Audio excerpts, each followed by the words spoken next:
Journée importante pour Volodymyr Zelensky. Plusieurs pays vont accéder à sa demande d'armement lourd et d'abord l'Allemagne. Nous allons fournir à l'Ukraine des chars de combat Léopard 2.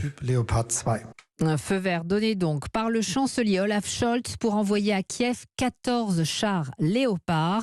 Et ce soir, Johan Tritt, c'est au tour des États-Unis d'annoncer une prochaine livraison. Oui, annonce à l'instant de Joe Biden qui a pris la parole depuis la Maison-Blanche il y a quelques minutes. Aujourd'hui, j'annonce que les États-Unis enverront 31 chars Abrams en Ukraine, soit l'équivalent d'un bataillon ukrainien. Nous avons pris cette décision car elle va renforcer la capacité de l'Ukraine à défendre son territoire et à atteindre ses objectifs stratégiques.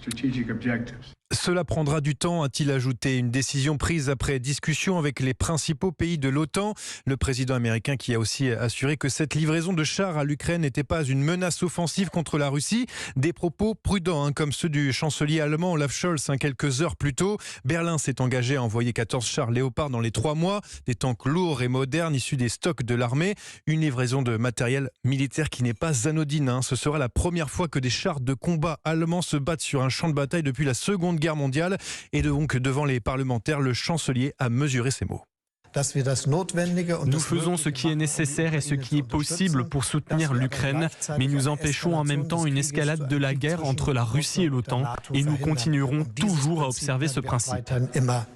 Des annonces saluées par Volodymyr Zelensky, une étape importante pour la victoire finale, a-t-il dit. Le président ukrainien insistant depuis des mois espère 200 chars pour remplacer son matériel vieillissant. Son appel en tout cas a été entendu par les États-Unis, on vient de l'entendre. L'Espagne aussi s'est dite disposée à envoyer des chars Léopard à Kiev. La Pologne s'était déjà placée et va bientôt le faire. La Norvège à l'instant et même la Suisse, traditionnellement neutre, réfléchit à se joindre à l'effort. S'ajoute à ça le Royaume-Uni qui avait déjà promis la livraison de 14 chars d'assaut Challenger 2 quelques jours plus tôt.